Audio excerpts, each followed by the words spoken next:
Good morning and Happy New Year. It's very late to be wishing everybody a Happy New Year, but oh well. Sorry I missed last week's live stream was the one that I missed. 2022 is the year of Steve. Steve is not on my chair right now. Sorry, Peter. Where is Steve? I think he was just around somewhere a second ago. Okay, I've got to get Steve. Can't start the new year without Steve. Hang on, he was right here. I remember because the tape that was on the edge was getting stuck on some things. He can't have gone that far. Is he inside the laser cutter? Living dangerously. I was just doing some stuff on the laser cutter yesterday and filming that. Okay, I'm going to go looking for Steve in a minute. Oh, here he is. He was actually much closer than I thought. He was right nearby, just slightly out of sight. Okay. Steve is out having a smoke. No, not this Steve. I'm going to stick Steve up in a moment. But before I do that, instead of the acknowledgement of traditional owners today, I'm going to do a quick shout out to, how can I do this? Desktop. That one. Okay. A quick shout out to an Aboriginal business in the Northern Territory called Bush Medicina. And this is a really interesting one. I was looking around for Aboriginal owned businesses to do shout outs to them. And the more I dug into this story behind this business, the more interesting it became. And the location of where it is and some of the issues that have been faced by the community there. So I'm not going to go into it in great detail, but if you check out Bush Medicina, I'm going to chuck this in here in the chat. And Henrik, I will get to that question in just a moment. And maybe we can do a teardown because yes, they've arrived. So Bush Medicina. It's a business which creates skincare products based on supplies that are found in the bush on the island where the owners of this business live, which is on this island right here in the Northern Territory, up in the northern part of Australia. I wonder, is this a static map or can I move it around? Looks like it can't. So this is right up the top of Australia. For reference, for those who don't know Australia, I am down, the distance between there and there is maybe halfway to my place, which is down way off the bottom of the screen here. Anyway, it's a really interesting business and a really interesting place. So I don't know how many of you are after skincare products, but if you are, this is the strangest thing to be promoting on this live stream. But what they have done with setting up this business is really impressive, and what the community is doing to support themselves through some really difficult problems with a disease called MJD that I won't get into right now because I could end up talking about that for the rest of the live stream. So, okay, there are quite a few things we could go on, we could cover today. So I've got, what have I got? Garden lights. Okay, let's begin with that now. Oh, James is here as well. I have a box that I will probably open.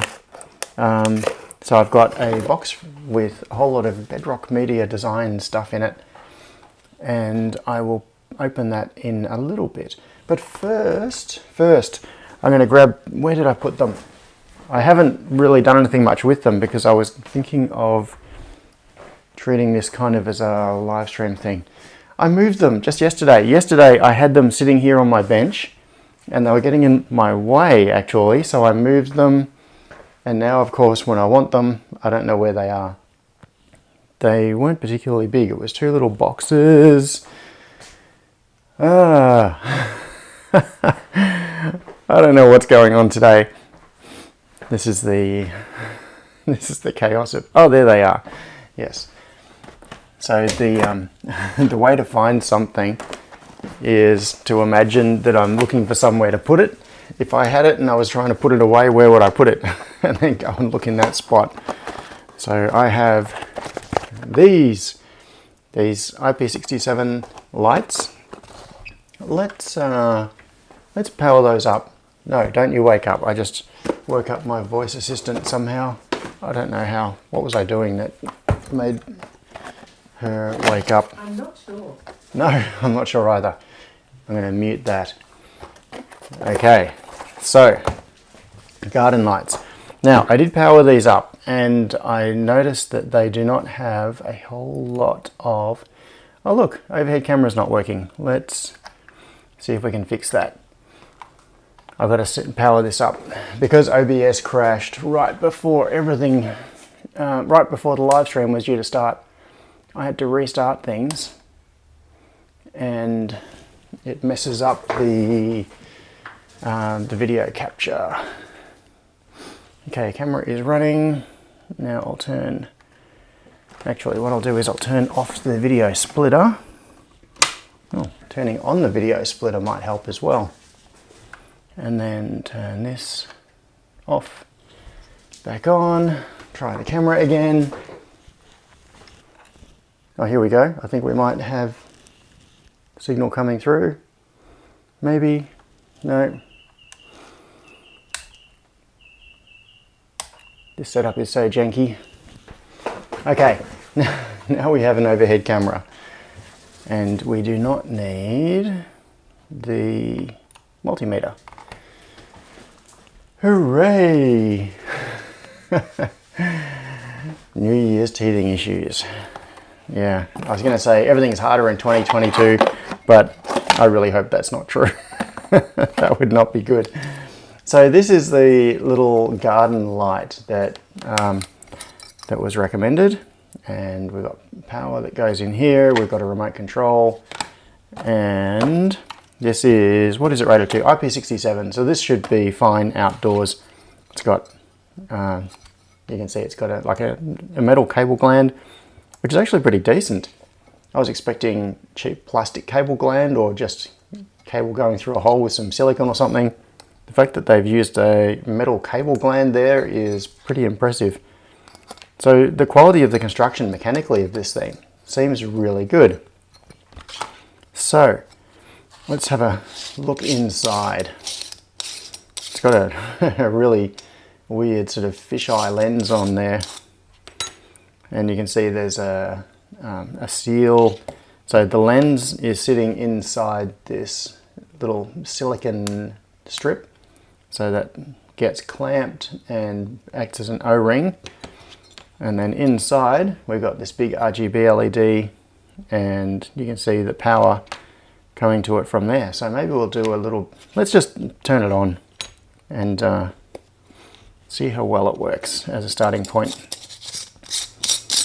Actually, what I should have done before I got into any of this is had a chat to you first.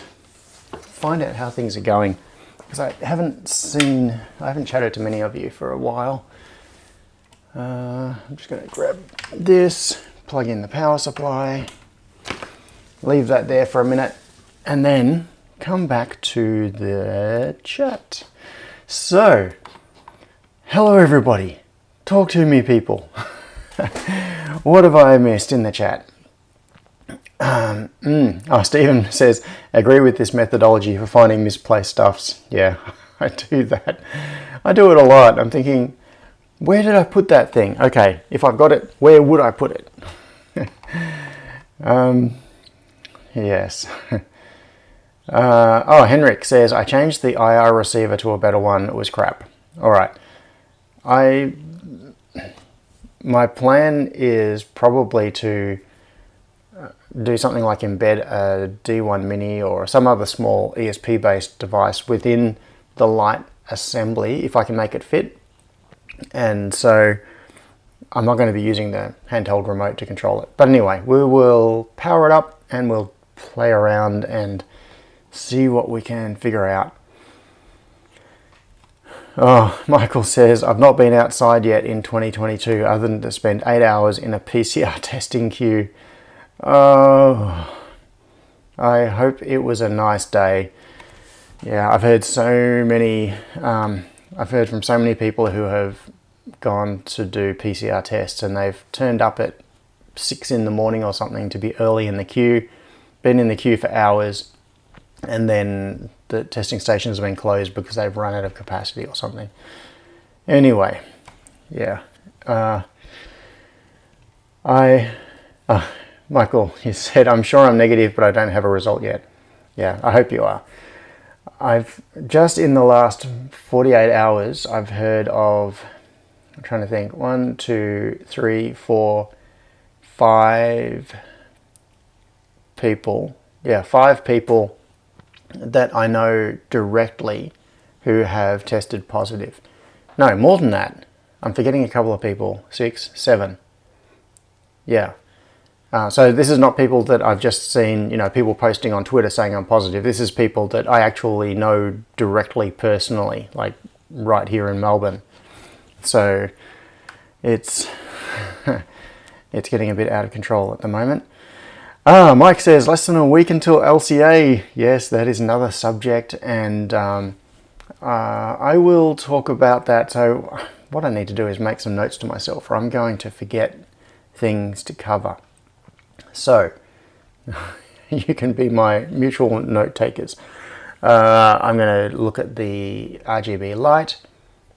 I'll talk about LCA and the Rockling and the Open Hardware MiniConf, because there are some sad things about that.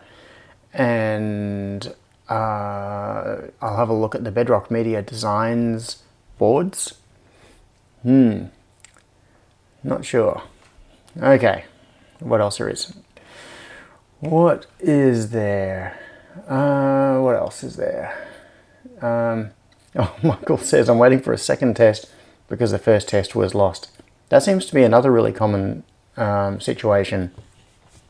The testing, I'm actually amazed that, how do I put this?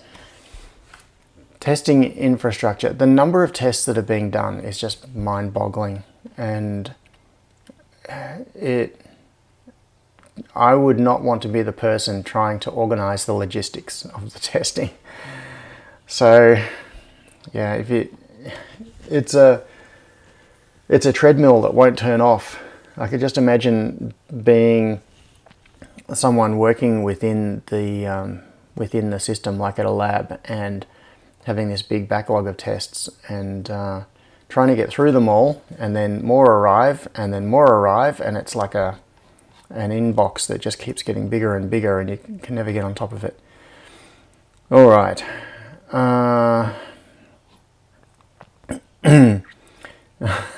Family Plan says, am I the only one who loves lockdown? Other humans are so overrated. Yes, I think other humans are overrated, except for all of you, of course.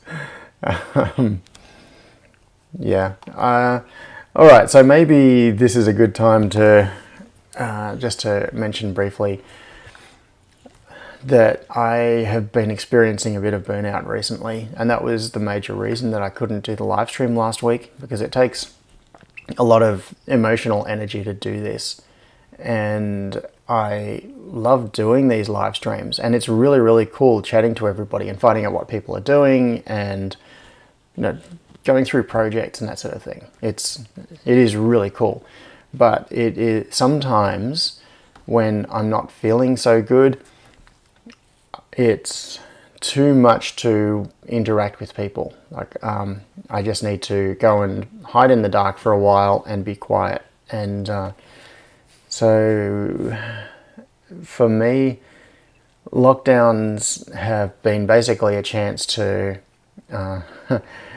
to avoid a lot of energy draining interactions and to spend time getting on with things. Like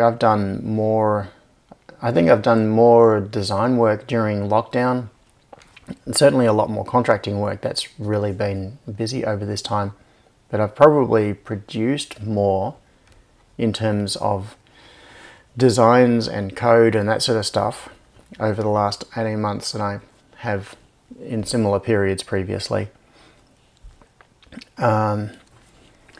So yeah, lockdowns affect people in different ways. And I think what happens is, for me at least, it's not necessarily lots of human interaction which drains me.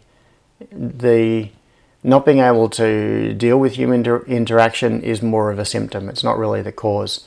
And so what happens is that when I don't have the energy for other reasons, I then don't have the energy for interaction. And so being isolated and the lockdowns and that sort of thing suit me in that respect. As for what causes me to actually go into those down periods, that's not a... yeah, maybe that's not an issue for now. Dispatch Sniper 21 asked a random question. Ever been to space? No, I have not. I would love to go on that adventure, but I have not. All right. Henrik said, don't forget the power supply. The power supply? Is that the power supply for the... Yeah, okay. Maybe that's the power supply for the lights.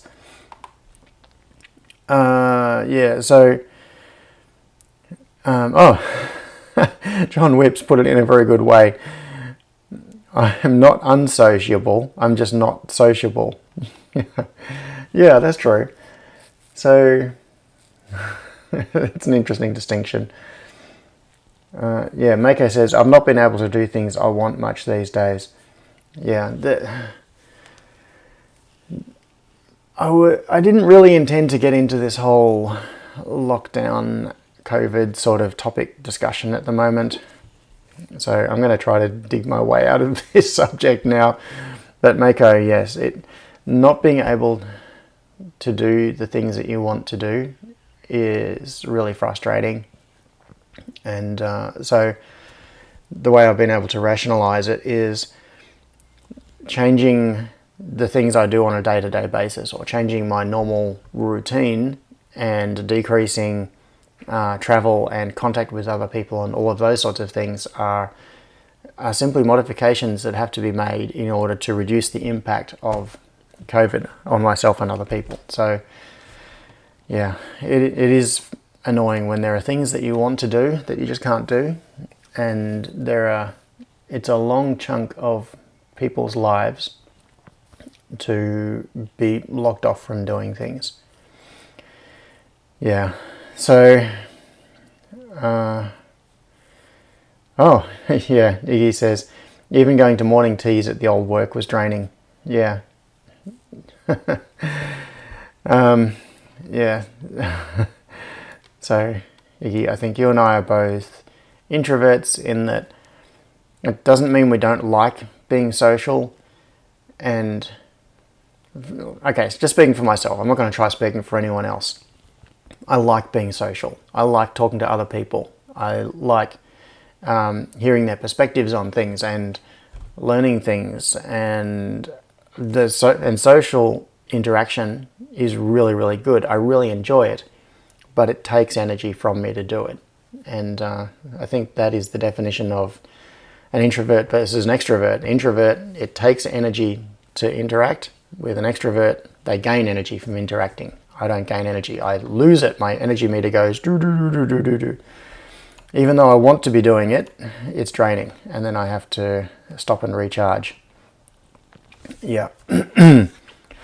Okay, so let's get back to having a look at these outdoor LED things. Where am I going? Overhead camera, right there. Okay. Now, this is my bench power supply. What have I got it set to? 13.5 volts, 6 amps. Let's change that to 12 volts. I think these, I think these are 12 volts from memory. Yes, 12 volts. What is it? Why does it say 50 to 60 hertz? That's ridiculous. It's 12 volts DC, not AC. So frequency is meaningless. That is stupid. Okay, so 10 watt, 12 volts, which means it's going to pull about an amp-ish or a fraction under. Given efficiencies, it's, I don't know if that's like LED power or total power or whatever. Anyway, I need about 12 volts at about an amp, somewhere in that ballpark. And so what have I got? I've got my bench power supply set to 12 volts, and I've got it set to 6 amp current limit, just cause. And yes, it looks like these are almost touching, and they're not, because they're vertically separated by quite a distance. And I did actually connect one of these and power it up, which means that I think if this is the one that I powered up, then I've already done the battery. Let's see. Yes, there is a battery in this one. So this must be the one that I powered up previously. Let's turn it on. And when it turned on, that was weird, it went to a different color temporarily. So it's working. And go red, green, blue, and white. And off, on. So we've got remote control. I'll just turn it up so that it's maximum brightness. Let's turn it down so we can do dimming. It goes down to that point and stops. Interesting. So when you dim it, it doesn't go down to being fully off. It dims down to a certain level where it's on, but dim. That's actually kind of cool. A lot of things, when you turn the dimmer down, you can turn it down so far that technically it's still turned on, but there's nothing visible. So with this, when it's dimmed to minimum, you can still see light. And then I'll press brighter to make it brighter again. And we can select preset colors from the range here. And can't read this, flash, strobe, fade, smooth. So presumably this will just flick between different colors. What's this one? Strobe. It's just like flash but faster. And fade, so it's now going through a range of different colors, going to a deep red, yellowish, through to green. All right, now one thing that I noticed when I did power this up the first time is that it is not very bright, and I was expecting that a 10 watt light would have been brighter than this. Let's turn off some lights. I've turned off my voice assistant that I shall not name, so let's just turn off lights manually. And the camera's doing its best to compensate for the lack of light in the room. So on the camera it actually looks like the room is still fairly light even though all the lights are off. And yeah, we've got the red, green and blue. As you can see in the reflection on the back wall there, they are not very well collimated. So the lens is doing a pretty poor job of merging the red, green and blue because the elements are not in the same physical position. They are sitting beside each other. So if you were just trying to throw pure white light, this would not work very well because you would get that color effect. But of course, if you want, let's change to fade. But of course, if you want to throw this into a tree or something in your garden and give it like a party effect where you're projecting all these different colors and having it fade through things, then that probably looks fine. So in terms of brightness, if you wanted this to actually illuminate something, this is not really going to illuminate it. You can see against the back wall, so it is really quite dim. This is on maximum brightness and there is not a whole lot of light coming out of it. So the way I would use this is as an effect light, not as like a real illumination sort of thing. But let's pull it apart and have a little bit of a look inside it. So power off, and I'm going to turn the room lights back on.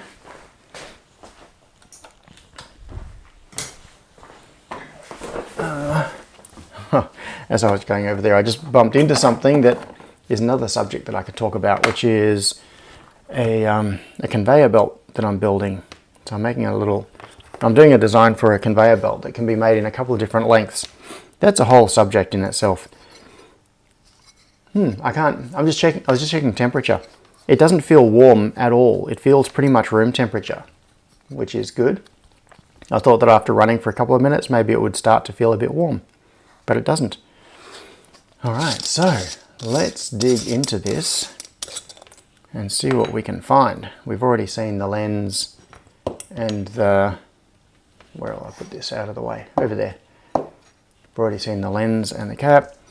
So there is the LED in the front with its control system. Down here is the infrared receiver. Now, one thing that's interesting is that when I open this up, it looks physically different to the photos that Henrik posted. So I think they've changed the design. If you think back, yeah, well, you can see here the 3 transistors that are used to drive it. But I think the layout of the board is a little bit different. And the infrared receiver seems different as well. Because I think in the photos that Henrik posted, the infrared receiver was sort of recessed into the PCB. And in this one, it is sitting on top of it. Maybe I misinterpreted those pictures though. So, let's get to pulling this apart a little bit more and see what it is doing. Now, I would not be surprised if this is using something like instead of a microcontroller. Like, the way I would go about designing something like this is the kind of the traditional building block approach, where I would use like a general purpose microcontroller with an infrared receiver, and then the microcontroller would be interpreting the codes, and then it would be running an LED driver, and so those would be kind of separate devices. But the way these low-cost devices are generally made, let's see if I can unscrew. No, I don't want to unscrew it and possibly mess up the cable. I wonder if I should release that first. So yeah, if you look at the way low-cost devices like this are made, it's really common for them to have things like integrated controllers that are designed just for one specific purpose. Oop, that's it. Now it moves freely, so I'll be able to unscrew the back without twisting the cable and then possibly damaging whatever is in here. That's interesting. Some stuff inside tape. We'll get into that in a minute. Alright, so the back of this looks like there's nothing in it except whatever is inside the tape there. It's just cables. Oh, there's heatsink material, like heatsink compound. That's another good sign. The fact that they've clamped this onto the aluminium chassis. So this is an aluminium core PCB, which in itself is a fascinating thing. That's something I don't think I've talked about on live streams before, but maybe today is the day. So let's get this out. Oh, see what we can find. Although if I take that off, it's going to make a mess because do I really want to remove that? Maybe I don't. I think that what I might do is put that, I'm going to chicken out now that I've removed those screws, and I'm going to put the screws back in place because I don't want to really make a big mess with all of this thermal paste going everywhere. So, can I get this back in without making a mess? Oh, come on. I'm using the wrong screwdriver for this. It doesn't really fit these screw heads very well. No, I'm going to use a different one. Which one? Maybe this one. I think this one's magnetic. Could be. And this keeps moving around, which makes it harder. Come on. And I'm trying to do it at an angle where the camera can get to it, rather than at an angle that's convenient for holding it. Okay, so in just a moment I'm going to chuck this under the microscope so we can see more of this PCB and figure out what's on it. But one thing that we can kind of, oh come on, where is it? There. One thing that we can am I even using the right thing? No, that screw is never going to fit. Okay, because this is an aluminium core PCB and it is clamped onto the aluminium case with heatsink compound on the back, my assumption is going to be that there are no parts on the back because there's just no room for them. They would end up squashed in between the PCB and the enclosure. And as you can see on the back here, there are no cutouts or anything that would allow parts to sit on the back of that PCB. So, two things. First, let's open this up. How does it open? It's weird tape. It feels like cheap plastic tape. It's oh, hang on. Maybe it is expecting AC. That is interesting. Let's have a look at what's going on here. This looks like an outboard voltage regulator, and it's got it's got 4 diodes on the input side, and of course 4 diodes. What does that mean? It means full wave bridge rectifier. So maybe if I chucked an AC supply on this, it would work just fine. Does it say anything about that on the box? No. Well, it does say 50 to 60 hertz, which is interesting. Interesting. So maybe I was mocking them and I was wrong. 12 volts, 85 to 265 volts. What? Presentia.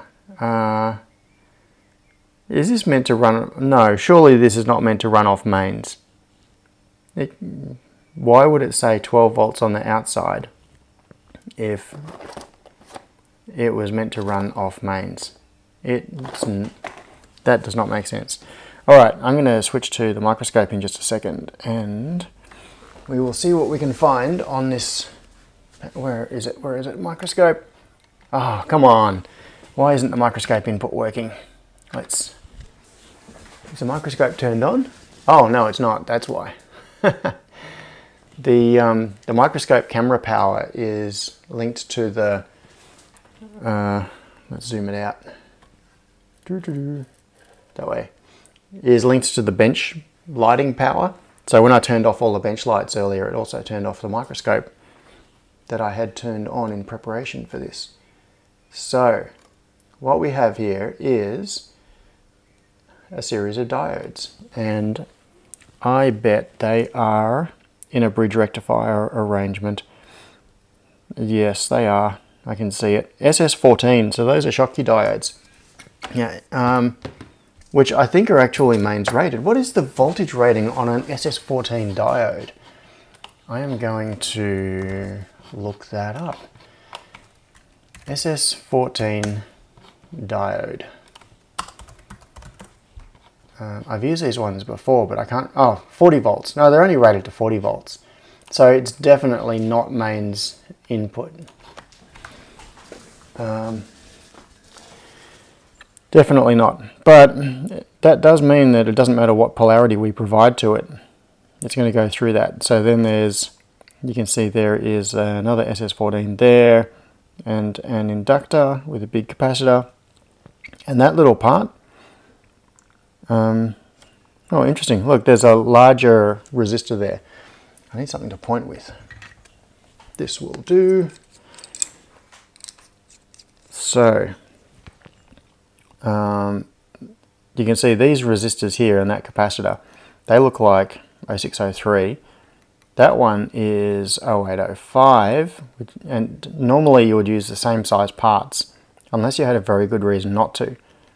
Now the fact that this is a different size part suggests that it might be passing some power, and you can see that the positive output on this side is coming, the focus is not that great on the camera. Which way do we need to go? That's better.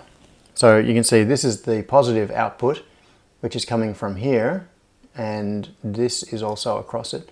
So maybe that's some kind of a feedback resistor that is used by the thing. It looks like a switch mode voltage regulator type arrangement.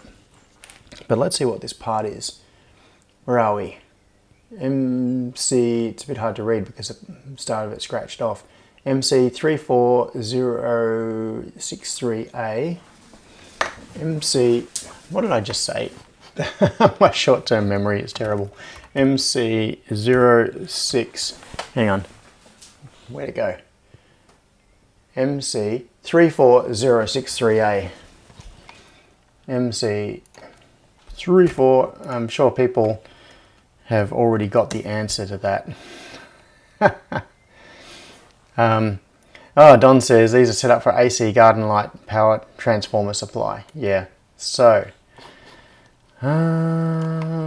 inverting regulator, buck boost, 1.5 amp switching. Okay, back to the desktop. Here we go. So this is the data sheet for that particular chip. And so what we might be getting out of it, it's quite likely that this is, hang on, operation from 3. Is it? Oh, it's buck, boost. So it's both buck and boost. So the interesting thing is, I wonder if it's getting the full 12 volts. Maybe because I'm only giving it 12 volts DC, it's not getting the full voltage. All right, so hey, this is a chance for us to go to, where are we? I want to go to overhead, and then we can turn on this. Hooray! And see if we get any data coming from it. Voltage range, do we get data? We do! Look at this! We're getting data from the multimeter. Okay, so what we want here is, we've got the input here, which, as Don has pointed out, it could be AC. So I'm feeding DC, but that shouldn't matter. It'll just it's being rectified anyway. But what we want is the output here to be at the right level. So maybe these things actually work better than I thought they'd do. What are we going to do? All right. And just for the fun of it, I'm going to reverse the polarity on the input here. So I'm going to put positive on negative and negative on positive because it's an AC input, and because that looks wrong. And I'm kind of amused by the fact that it looks wrong. All right, so what am I going to do? That's right, I'll turn on power, and now I'm just going to turn that off so that it's not staring up at the camera. So now on the input side, I'm just going to measure that we are getting, what voltage are we getting? Okay, so we're getting just under 12 volts coming into it, 12 volts DC. And on the output side, let's see what we're getting. This is the critical thing. So we're getting 10 volts. Yeah, so this will partly explain why this thing is running dim, because it's losing some voltage in here. Because this is a buck boost converter, what it should be doing is boosting, but if the input side and with a buck boost converter, they can operate in two modes. They can, in buck mode, what happens is that your input voltage is higher than the desired output voltage. So it cuts that voltage and it provides a stable output at the target. In boost mode, you have a low voltage than you want, and you need to boost it up to the output voltage and then provide that stable output voltage to the target or the destination. So those are two different operating modes. And typically voltage regulators will either be a buck converter or a boost converter, but you can also have voltage regulators that do both buck and boost, which according to the datasheet is what this one does. But there is a problem, which is in that switching range where it changes modes between buck and boost.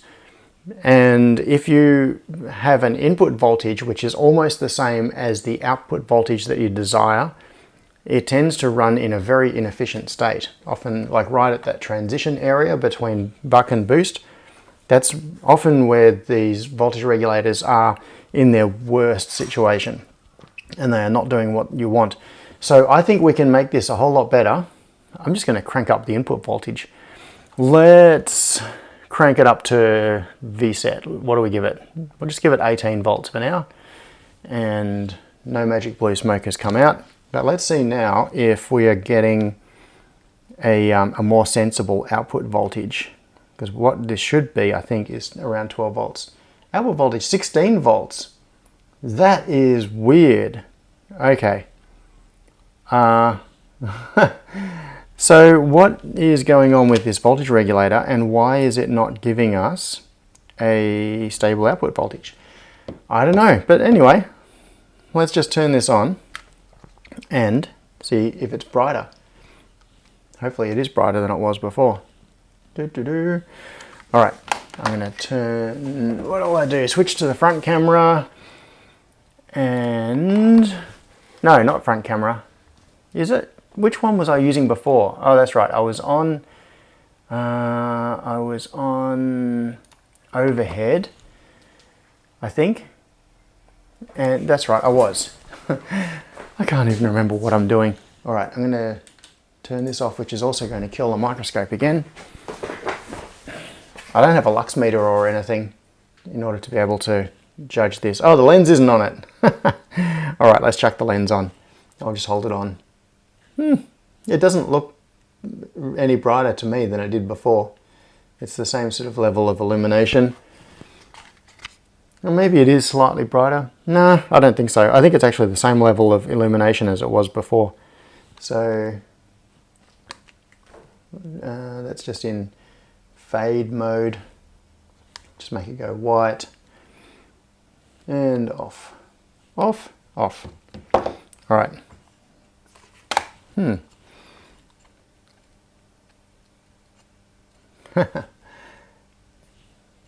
Interesting. See this, when I touch this, it's partly turning on a couple of the elements because it's providing a very small amount of bias to those transistors. Okay, light time.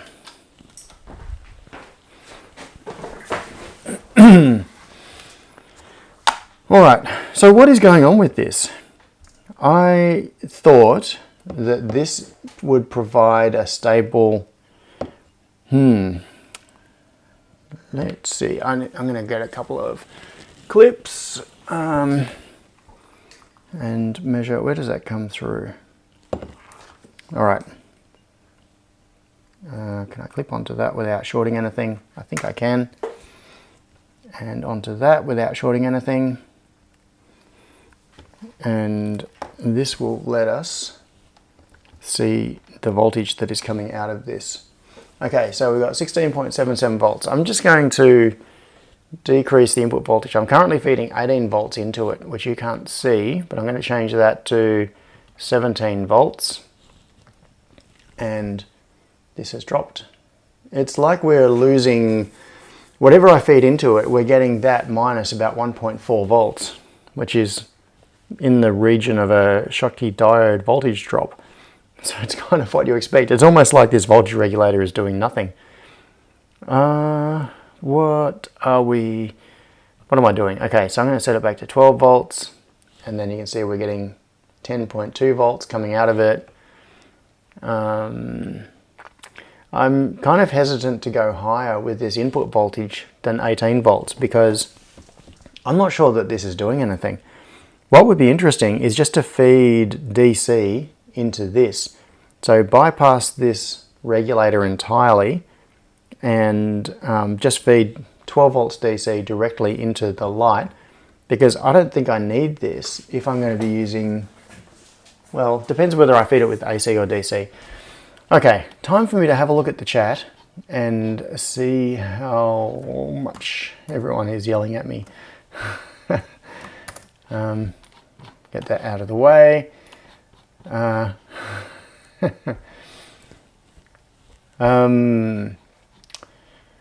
Oh, okay.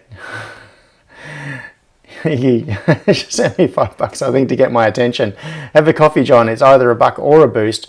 The MC34063 is a 555 of switch modes. Interesting. I've never come across it before.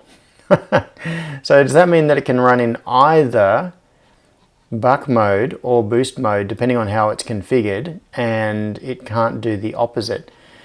Designed, I'm looking at the data sheet. So it says can be incorporated in step down and step up and voltage inverting applications. Right, so maybe it does not do auto changeover between buck and boost. Okay, so I've got a few people saying to feed it AC. I actually don't think it would make any difference, because the very first thing that happens is the input side is going through a bridge rectifier. So what's going to come out of it, the only difference, ooh, Henrik says, I use the lens backwards. That's worth checking. Okay, so, oh, Johnny says measure with load. Yeah, that's true. Yeah, and Scott just said measure it under load.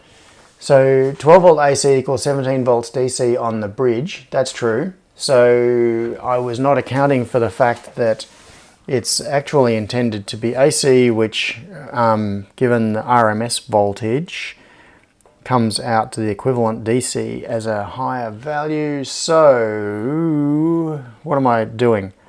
Measuring it under load. That's right. Okay, so what have we got? We've got 10 volts in. I'm going to feed it 18 volts. So if I give it, yeah, that'll do. Right, so let's just turn it on. So at the moment we're measuring 16.7 volts, and I'm just going to turn it on white and see what happens. Aha, under load it drops to 12. Cool. And you can see that it's coming down and stabilizing. Oh, it's continuing to fall. Continuing to fall. I'm just going to leave it there and see what happens. See if it stabilizes at a certain point. Still falling. I wonder if it's getting hot. I don't want to go sticking my fingers on it. Stuff that. I'll stick my fingers on it. 11.6. Yeah, the voltage is still falling. Okay, so one of the reasons for using AC in a garden environment is the issue of corrosion on contacts and things. So, oh, it does fit. I thought maybe it wouldn't fit because this is such a deep shape. If this was put on backwards, that it wouldn't fit in, but it does. All right, I'm going to check that later. But for now, let's see what's going on. So we currently have 11.1-ish volts. It's continuing to fall. Why is it continuing to fall? I'm just checking for heat on this. I can feel that it is getting warm, but it is a tiny amount. Like on the back of it, directly on the back here, behind the LED, where the thermal paste should be conducting the LED power through to it, there's nothing that I can feel. The case is getting slightly warm, so the aluminium PCB is conducting the heat away somewhere. Just letting this sit here for a minute to see what happens. Okay. Regulato. What current? Okay. What current? At the moment it is pulling 300 milliamps, so 5.4 watts. That's interesting. 18. Oh no, it's 18 volts, 300 milliamps is what's going into it at this moment, and we're getting just over 11 volts coming out. So I could feed DC straight into here instead of through this voltage regulator. You know, all of this time we're messing around with the voltage regulator. I didn't think this was going to be the thing we would look at all. I thought we would be looking at the PCB that's in there. This is the voltage, like the power supply part of it, is normally the least interesting part. But weird things going on. All right, so it seems to be stabilized somewhere in the 11-ish volt region, or just under. So I am going to try, okay, given that I had failed to take into account the conversion of AC to DC gives you an increase in the voltage. Oh, this case is getting noticeably warm now. I think it is safe to take this a bit higher. So it's currently set to 18 volts DC. I'm gonna set it to 22 volts DC, and let's see if the smoke comes out. The output voltage has fallen slightly on the voltage regulator. I mean, that seems very counterintuitive. I'm just going to change it back to 18 volts and let's see if it goes back up again. It might have just been that it was continuing to fall. It did go back up again. So it seems to be doing a pretty poor job of regulating. When the input side, so I've got 18 volts DC coming in at the moment. If I change that to 22, you'll see the output voltage drops to 10.3. Let's just see, I'm going to change it to 24 volts. Output voltage drops again. Yeah, that's really crappy regulation. But anyway, let's change it to 17, which is the DC equivalent of 12 volts AC approximately. And anyway, it's stabilizing around 11 volts. Okay, so we're getting, it's a bit over 5 watts. This is advertised as a 10 watt light. And what it's actually pulling out of my power supply right now, out of my bench supply, is just over 5 watts. So I think they're lying. It's a bit of creative. Oh, look at that. When the load changes, the output voltage goes up to 15.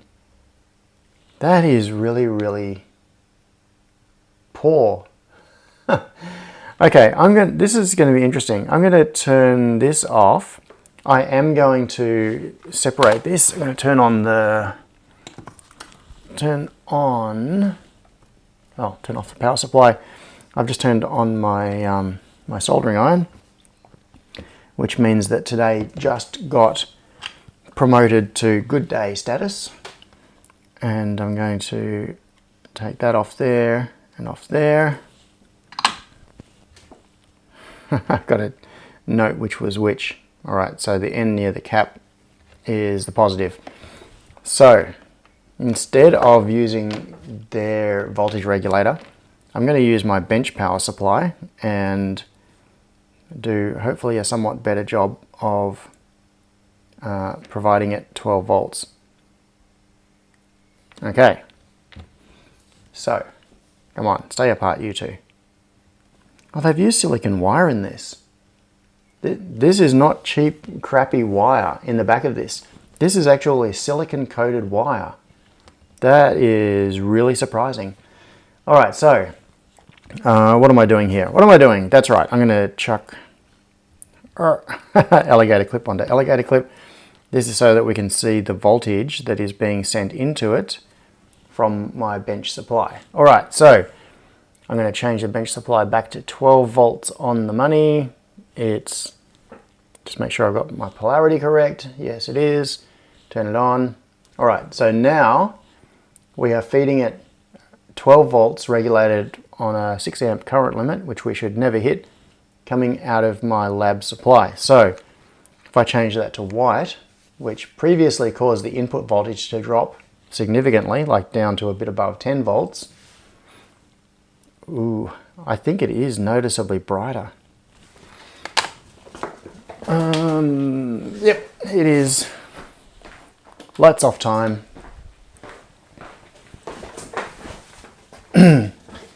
Although I had the lens on it before, so it is very hard to tell.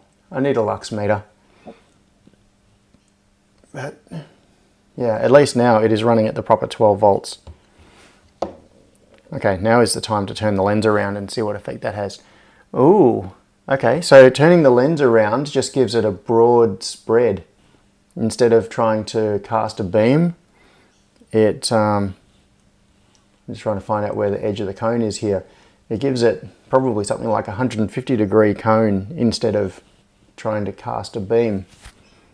So yeah, Henrik, thanks for that tip. Turning the lens around might actually make that work better in some situations. So like this, you can see on the far wall it's casting a beam. That's casting over a distance of maybe 3 meters, and the circle is maybe 1.5 meters across, and if I turn it around like this, it's yeah, it's like it's not 180 degrees, but it's like a 150 degree circle instead. So if you wanted to do more broad illumination, turning the lens around would be good. And with that off, it just goes everywhere. So,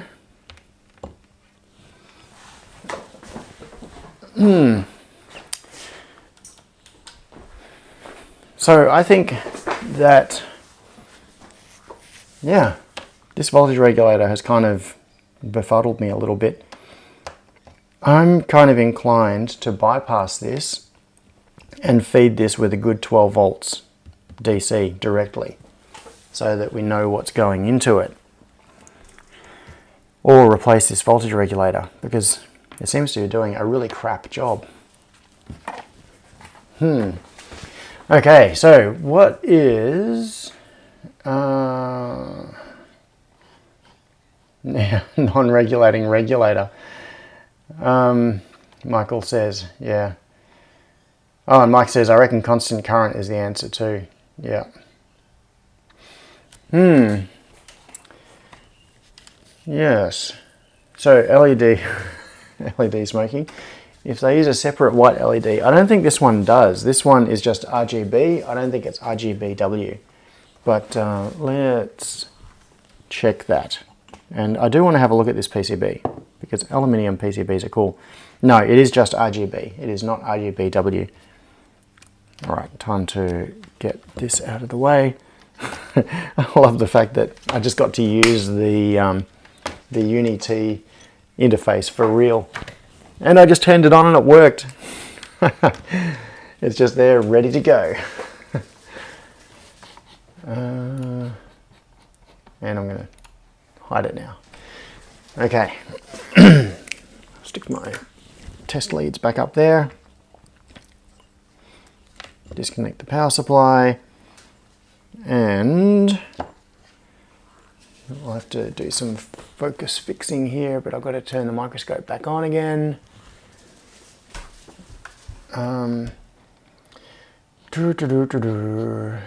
Yeah, Johnny just said if it's RGB it makes white by turning all 3 LEDs on at the same time, so current at white equals 3 times as high as red.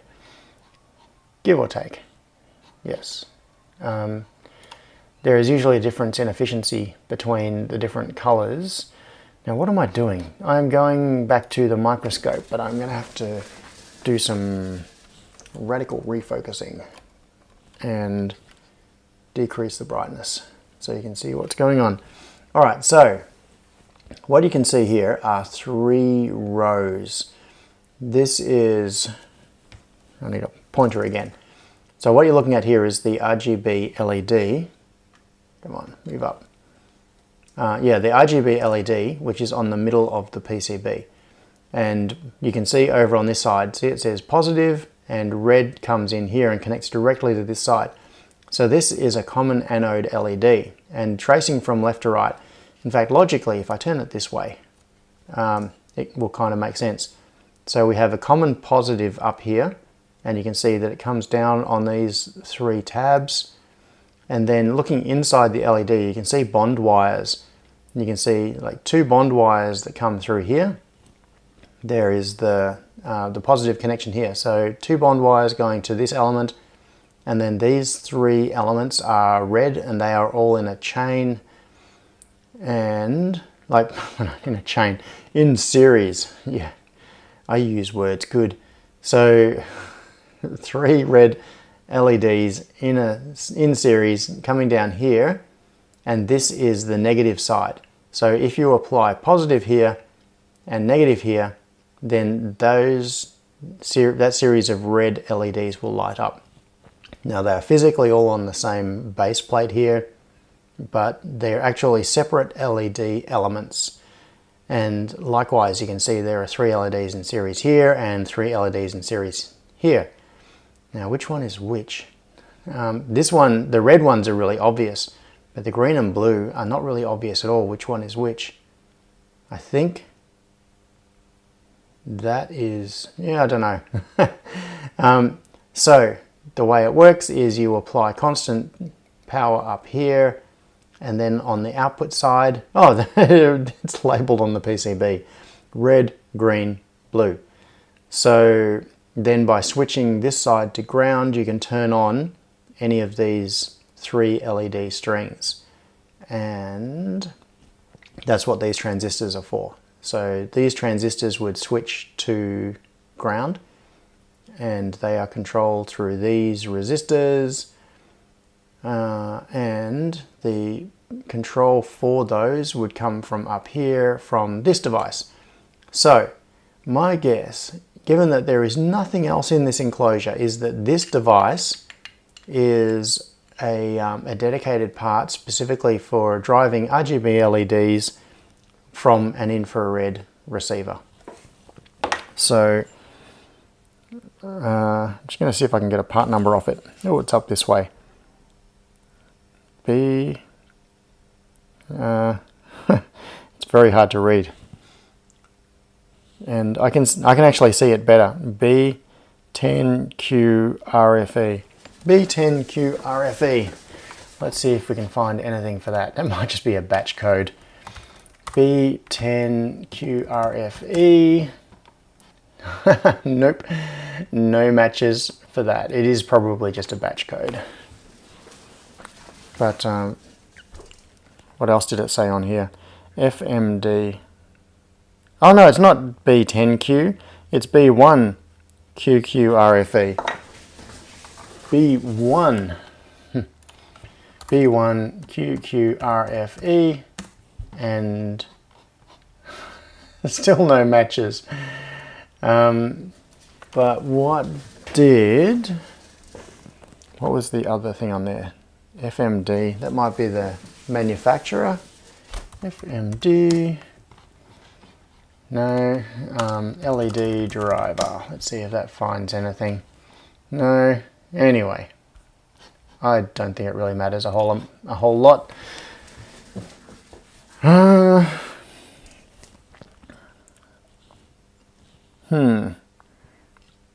Okay, so yeah, there's the infrared receiver. There is the thing that is driving all of this. So, VCC. I wonder what VCC is on this, whether this whole thing is designed to run. I bet it is, because usually the way these dedicated sorts of devices work is, in order to save cost, they do their own internal voltage regulation, or they are designed to run at the native rail voltage of whatever the device is that they are controlling.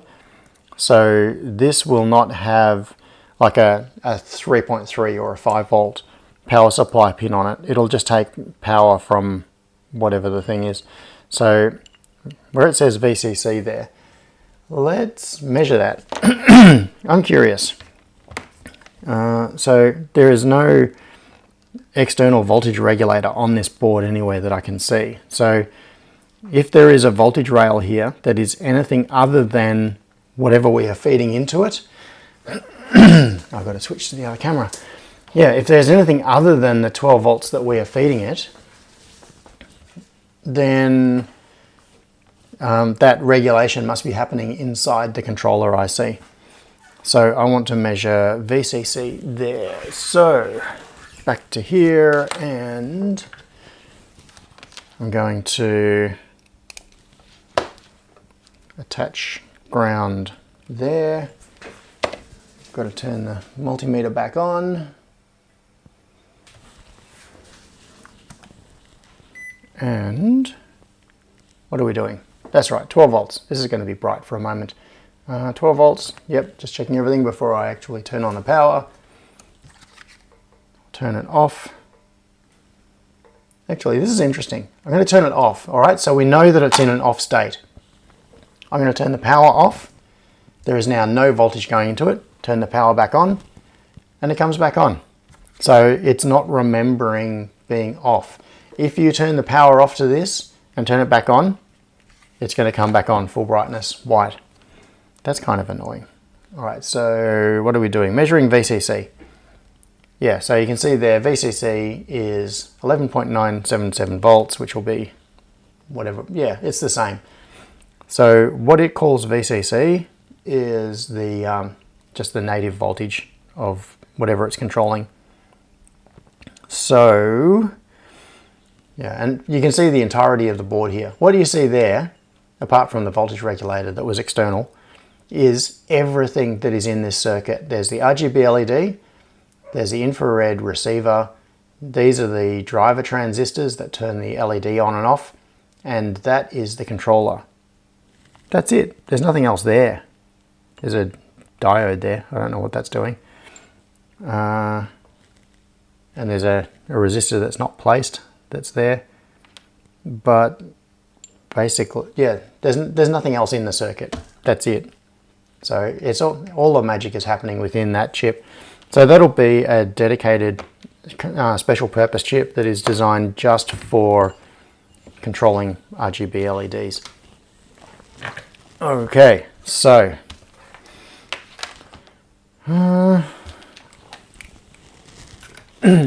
how is it that I thought I was going to be taking 5 minutes to look at this. What is the time? It's we've been messing around with this thing for an hour now. Where does the time go? All right. What now? I don't know. Any suggestions? I'm not going to go into this. I'm not going to go further in terms of modifying this now. I think that is kind of an interesting project, and there is certainly space for it. If you look at the back of this enclosure, this is quite deep. You can see there's a big cavity in here, and then there is also some depth in here as well. So even when this is screwed together, what have we got there? Because that comes in, how far? About 13 millimeters.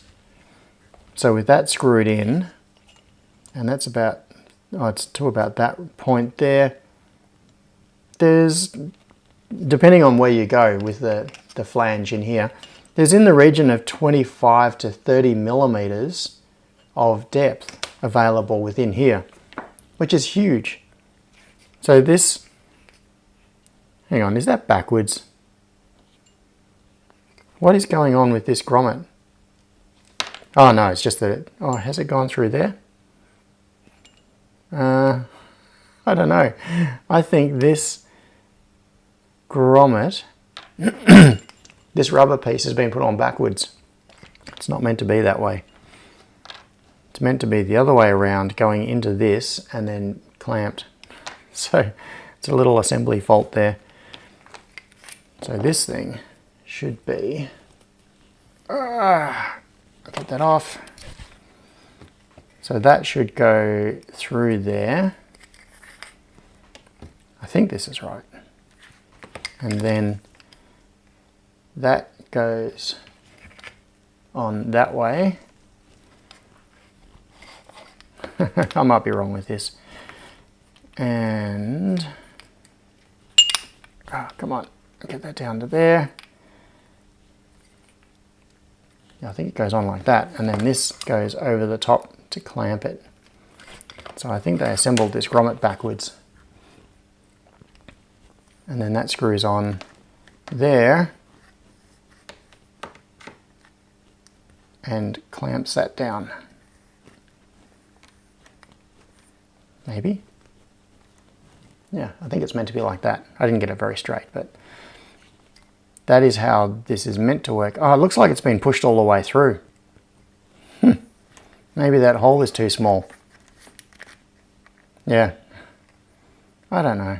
Or maybe, I don't know. Maybe I was wrong and I did it backwards and I've messed it up now. Anyway, the fact that they have put a metal cable clamp on here is good. It's impressive that they've done that, even if that was assembled backwards. Or maybe it folded in on itself, because I just managed to fold that over. It might be that it was assembled the correct way in the first place and that it folded through itself. And now I can't do it again. yeah, it folded through itself by being squeezed onto, yeah, I think that's what's happened. It's rolled over itself.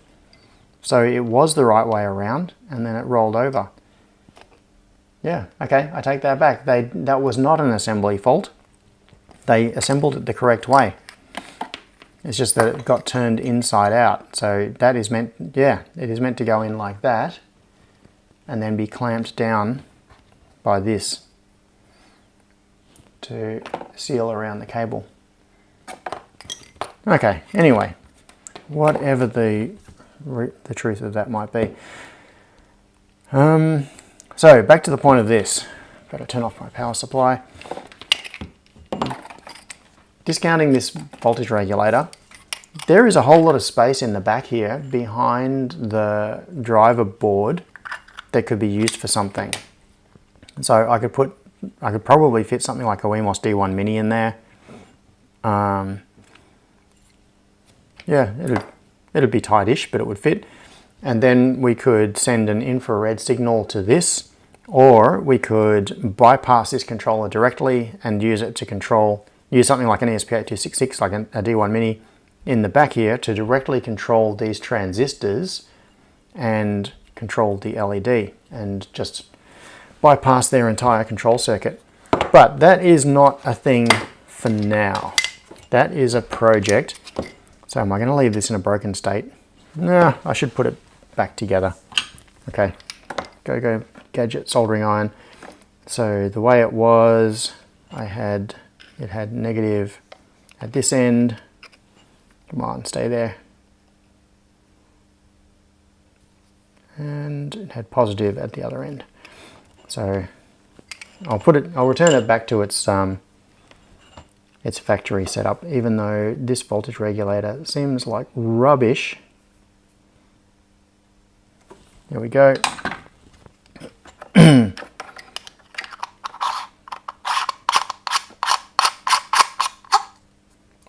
Yeah, and another comment. You can see there's an O-ring there as well.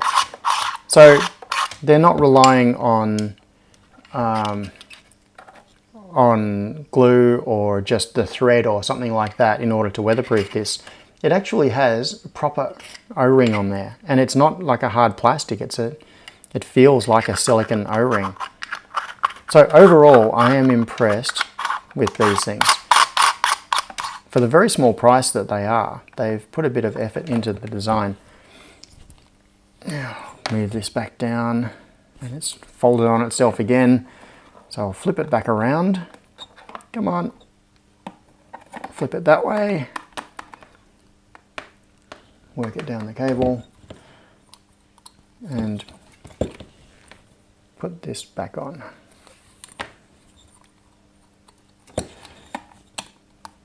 So what I've got to try doing, I think what happened before was this got forced through the hole. So I need to just do it up without doing it too tight so that it's not actually forcing the seal through, and it's still in place in there. And I'll put this back together and return this to its factory state. Oh, I just realized something. I didn't insulate that voltage regulator. I just left it floating in the back there. All right, I'm going to put this on, and I bet that there are people shouting at me in the comments about that already. So I'm going to remove the grommet, and so it doesn't twist the cable too much. Unscrew this. Yeah, so this is a shorting danger sitting in the back of the enclosure. This is anodized aluminium. It's got some steel things coming through here. Now, it probably wouldn't actually be a problem. This is painted steel. I don't think there's anything really conductive in here apart from the back of the screw heads. But still, that was not very clever of me to leave that just hanging around in there. What am I going to use? I could use some Kapton tape. Rather than, I don't know if that's better than electrical tape in this situation. Electrical tape doesn't really seem to stay in place over long periods of time. Alright, I'm going to stick a bit of Kapton tape around it.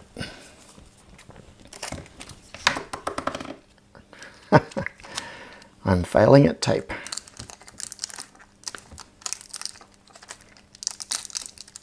Just to... Oh, I'm failing at focusing too. Come on, camera. You can do better than that. Oh, maybe I should keep it out of focus so that you can't see the horrible things that I'm doing to it. Come on, camera, focus, focus, focus. It's focused up there, not down here. Okay, so I've just put some Kapton tape around it, and I think that'll be okay now. So I'm going to chuck that back in place. One thing that really drives me nuts with these Panasonic cameras is their focus system is just horrible. Alright, now we should be back to approximately factory arrangement on this. I don't know which way around this goes. I think it goes that way. That's the way that looks like it makes the most sense. Why is there a gap there? That doesn't really fit properly. It's like it needs... This hole is too close to where the... yeah, anyway. It needs some kind of a spacer in there. Oh, I'm going to leave that. Come on, camera, what is wrong with you? Focus.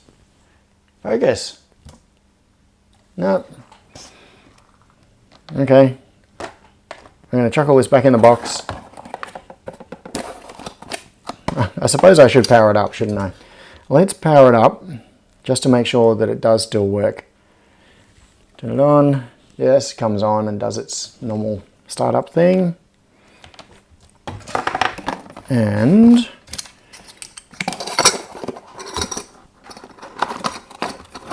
chuck that away.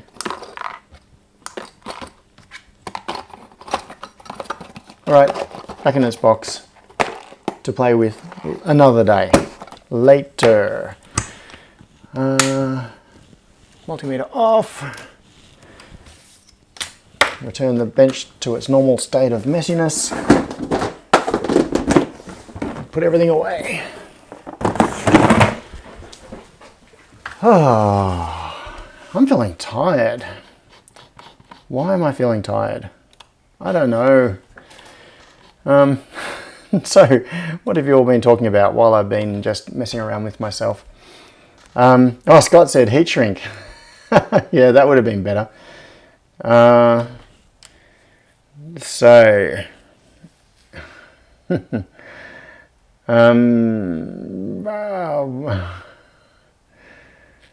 okay. Sorry, I'm just scanning quickly back down. So, 79 minutes in. Yes.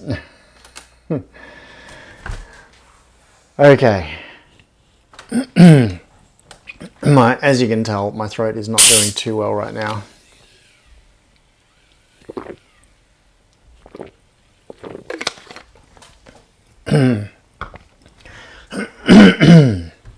All right. Now, the question is, what are we going to talk about next?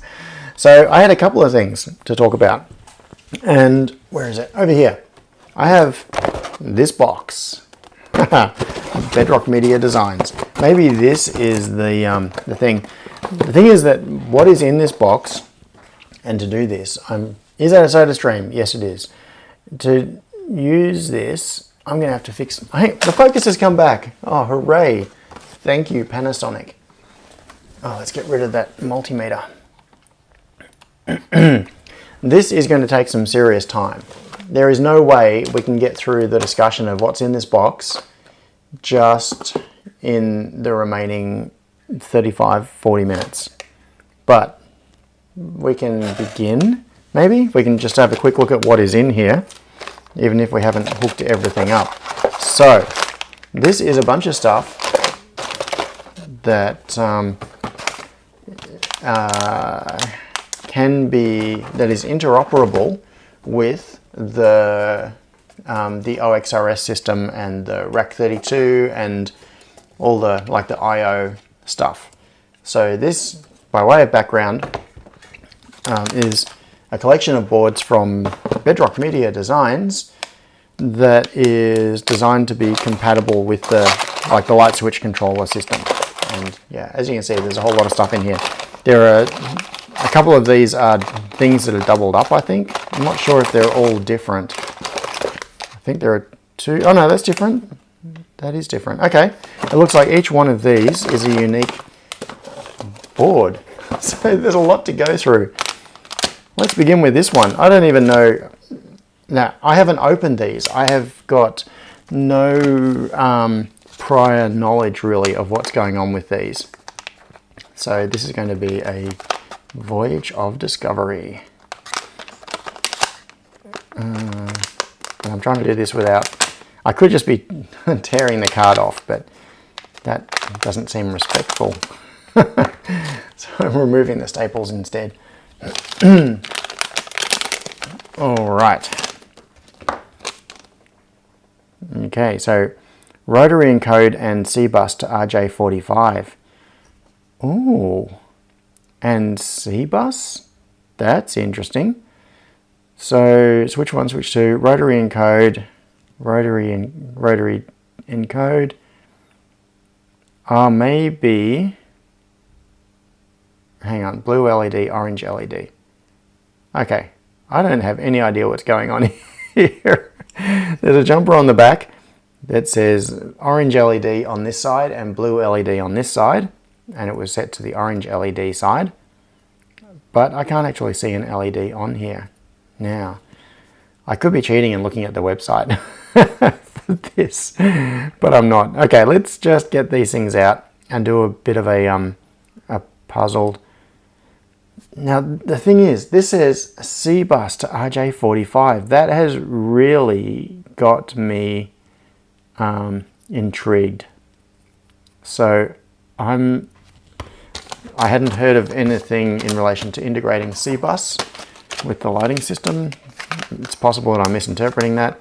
All right, so this one connects up to 4 Clipsal C-bus slave switches to a light switch controller.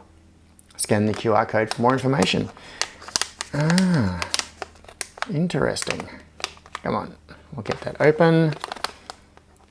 And actually what I should do is I'm going to drop the URL in the chat. I'm sure that anyone here is quite capable of finding it for themselves, but bmdesigns.com.au. I'm going to stick that in the chat just for reference. It is .bm, I can't type today. bmdesigns.com.au. Yes. So that URL is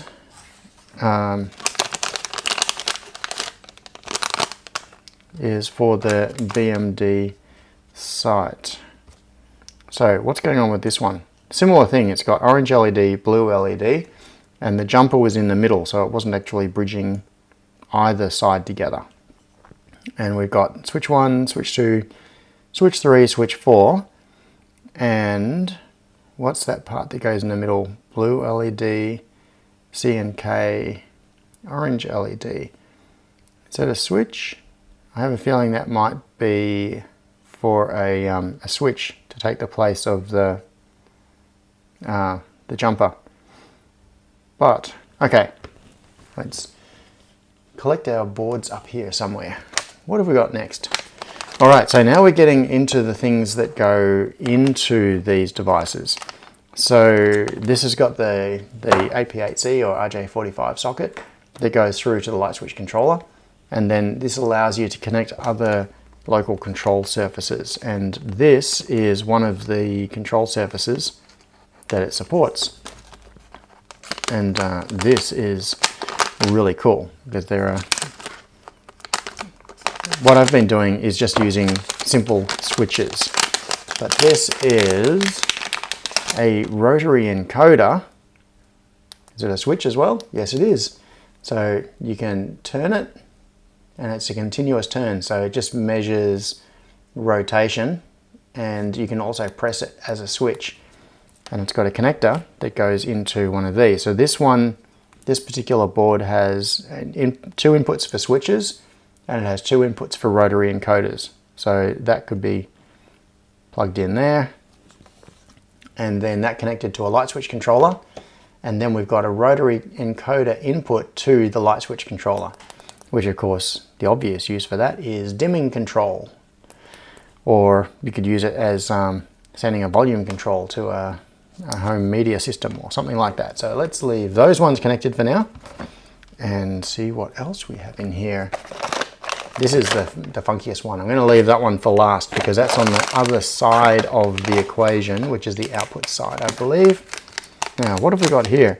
This looks like, oh, I'm going to get it open to see. I was going to say it looks like a gas sensor, but I think it might be, that might be a 3D printed part, perhaps. It's hard to tell through the bag.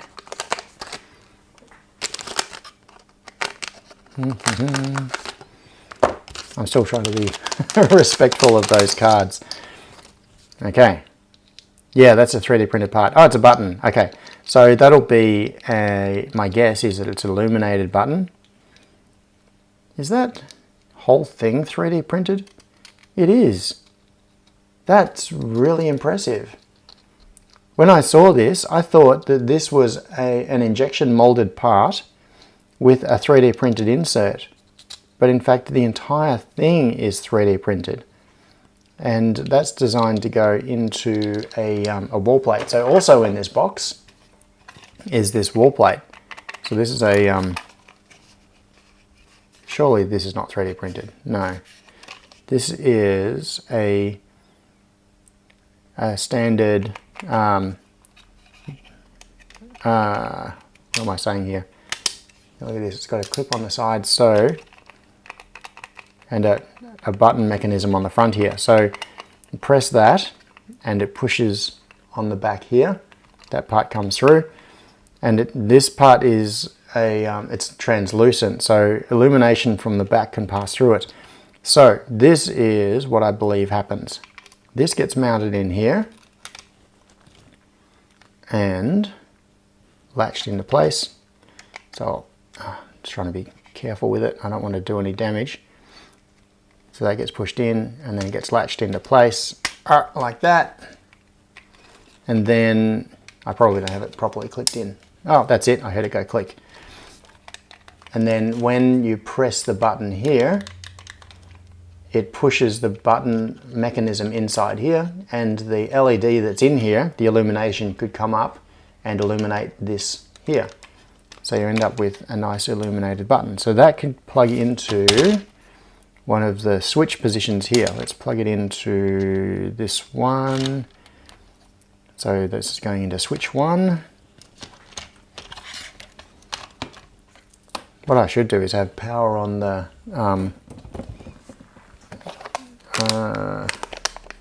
yeah, power on the, ooh, sorry, I'm getting distracted. I should have power on that light switch controller so that these devices are starting up. So what would be cool would be maybe next Sunday, what I should do is get James on the live stream. See if he's up for it. And we can go through these in more detail and do some setup and things. So I think this is just another one. It's a rotary encoder, the same as the one we've seen before. I don't think there's any difference to it. So it's just, it looks like 2 rotary encoders. Yep, like that. Oh yeah, and this is another switch the same. So I think the idea with this is that there are two buttons and 2 encoders. Come on, these pliers are magnetic, so they hang on to the staple.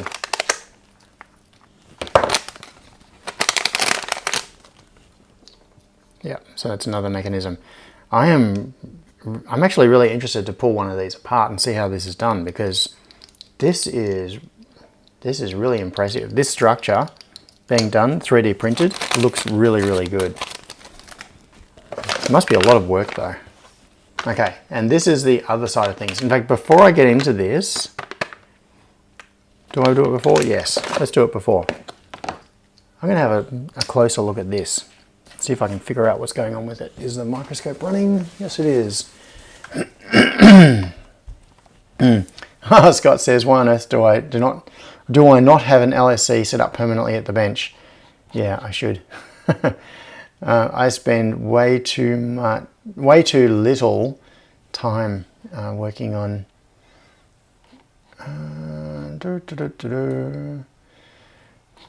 working on the LSC stuff. What was I doing? That's right, microscope. What have we got here? Microscope is probably not the appropriate tool to be using for this, but I'm just doing it because the overhead camera doesn't give us enough of a close-up view. And what I really want, I'm just going to have to move the swing arm to get the focus at the right place. What I really want is a camera that is in between the focus of the microscope, like the depth of the microscope and the overhead camera. The microscope is a bit too close up and the overhead camera is a bit too far away. Now, I do not want to break this, but I am really curious. I want to see what is inside. How do I get this open without breaking it? I think if I just push on those two tabs, I should be able to get that bottom piece off. So let's try that very carefully. Very carefully. See if that'll pop. Yeah. See if I can pop that. I don't want to break it. Okay. As soon as I get one free, the other one pops in. Okay. Aha, got it. Ooh, iconic push button. Nice. Oh, and it's got is that a different colored surround? Wow. Oh, this 3D printing is really, really nice. So there you can see LED 1, oops, it says red, there, LED 1, and there's a button in the middle. All right, now what can you see on the microscope? Okay, you can see fairly well. Let's turn that brightness up a bit again. All right, so this is the PCB which goes inside the button, and you can see it's got a surface mount tact switch on here, and then the LEDs that illuminate through to the front panel. And the connection that comes through here goes to that breakout that we were looking at just a moment ago. So when you press on that Clipsal iconic push button, it transfers that push through to this part of the mechanism and it pushes it in, and that in turn pushes on here. But this whole thing, I've just got to say, like, you're looking at this under a microscope and the layer lines are not obvious. I can feel them with my fingernail by dragging across this. But look at how nicely this shape is designed. I'm going to drop this bit out, and you can see this is actually two prints. This is white filament. Hang on, I'll use something to point with. That's white filament, and up here is translucent filament. So there is a translucent edge that goes around it that's been printed as a second piece, and then either there was a filament change or it was printed as a second piece and then glued on. Very, very nice. But seriously, this looks like the sort of thing that you would get from Clipsal. It looks like an adapter plate that you would find in the standard range. When you look at the inside from the back there, you can see the texture here from the 3D printing. You can see it there, but it is not obvious. And this is the face that came off the build plate, obviously, so that's got a pretty smooth finish on it. If you just handed this piece to someone and didn't tell them it's not at all obvious that this is 3D printed. Really, really cool. Okay, and there is what goes into the back of it, that clip that holds it all together. Hopefully I didn't damage that when I was popping it apart, because I want to use this. So the translucent button piece goes in there, and this goes in here. I guess it doesn't matter which way around. This piece has, you can see that it's not the same on all four sides. So these two sides have got these little notches in them, and the other sides don't. But apart from that, it's square, and I don't think it matters which way around this goes in. I'm probably about to find out. Oh yes, it does matter, because there is a notch in this back piece for the cable to come out, and then these clips that go into these holes here have to align that way. So I have to put the PCB in either that way or that way. It can't go the other two ways. So let's put the PCB in here. And also this is all assembled without any screws or anything. There's no screw holding this PCB in the back. It is being held in by the mechanism and this post that pushes against the back of the PCB and holds it in place. So I'm going to carefully clip this back together. Push those clips in. Clipped in on that side. Nice. Nice. This is really clever work. I'm impressed, James. So the cable comes out there, and now if I press this, maybe you'll be able to hear it. You hear those clicks? That is the tact switch pressing on the inside.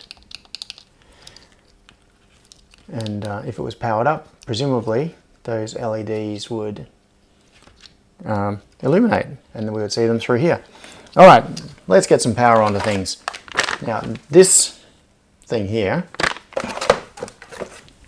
which is the biggest and possibly the most interesting thing in the box, we may not even get to open today.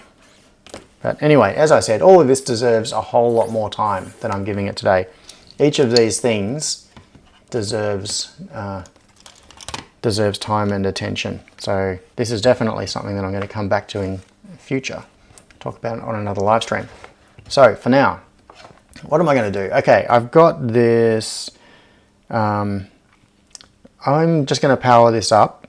What am I going to do?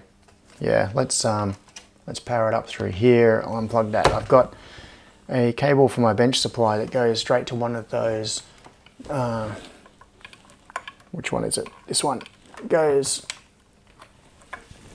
straight to that plug. So what do I want? 12 volts on the bench supply, and that comes into here. Power is currently turned off. Do I want Ethernet? Yeah, why not? Let's stick Ethernet into it. There's no PoE on this, it's just straight Ethernet into a switch. So I'll turn on power, and you can see that it started up over here. So that is all alive, and I'll just put that aside. It's out of your field of view. It's right in front of me on the bench, but it's just beyond the camera.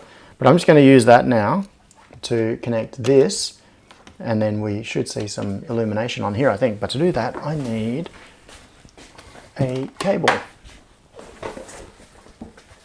Let's just stick it into a random port on the LSC and plug it into here. Oh, I think I get it. I didn't understand before. It's coming together now. So this jumper that is on here, and it says orange on one side and blue on the other, that is for controlling the color of the switch. So if you look at this now, oh, and the switch is working. I can see the event coming up on the LSC. All right, I'll get to that. I'll get to that in a moment. But look, can you see that there is like an orange illumination around the switch? And if I take out this, hang on, I'm going to shade this so you can see it. All right, you can see the illumination there. I'm going to take off this jumper, and you can see that the illumination went off. And I'll put it in the other position, which is the blue position, and now the switch is blue. That's pretty clever. So you can select either orange or blue on this switch by changing the position of that jumper. And because there's only one jumper on here, that's going to apply to, in fact, I'm going to plug this in. So this is the other switch mechanism. I'm going to plug this in directly on here. I don't have another clips or wall plate to plug it into, but that doesn't matter. We've just got the mechanism here, and you can see the LED that is coming through. Now, it says, does it say red? It says orange on the PCB. I'm not detecting anything on the LSC. That's interesting. What's going on with that? I don't know. Anyway, it's detecting this one. Oh, it is detecting this one. Maybe? It's like it turns on and doesn't turn off.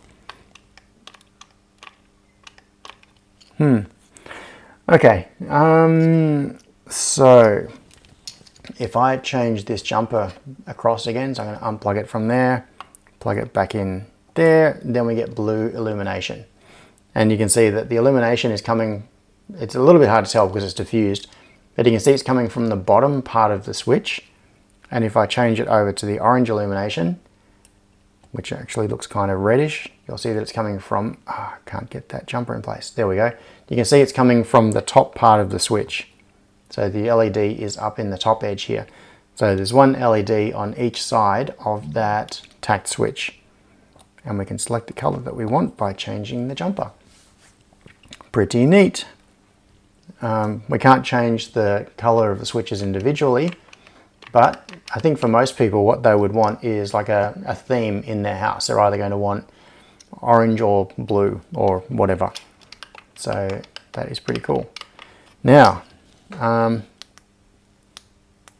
this, the firmware that is currently running on this LSC is old, and I think it predates support for things like rotary encoders, so nothing is happening when I'm doing this. But I'll get this where you can see it. All right, so this is the LSC. Just got to hold it in a kind of precarious position. The screensaver has activated, so it's blanked out. But if I press this button, it'll wake up. Now, you may not be able to see it very easily. Hang on, what's going on here? Yeah, you can just see on the bottom there. You can't read this because it's too small, but you can see that events are happening when I mess around with these. Come on, wake up.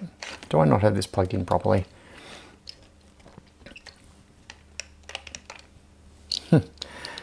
Demo fail. I think that what might be happening, oops, I think that what might be happening is the problem with the pull-ups that other people have been reporting.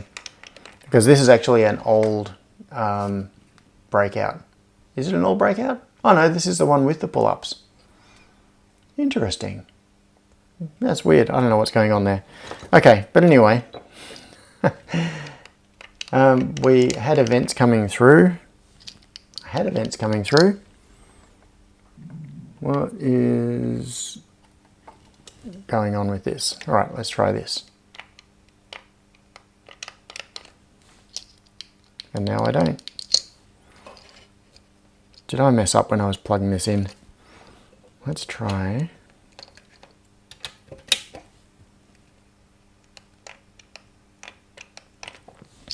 I don't know what's going on. But anyway, I think what I need to do is, this is running really old firmware. This one's actually just been sitting on a shelf for months now. And the firmware that's on it predates things like encoder support and a whole bunch of things. So I really need to update this, and then we'll see how this works. So what is the time?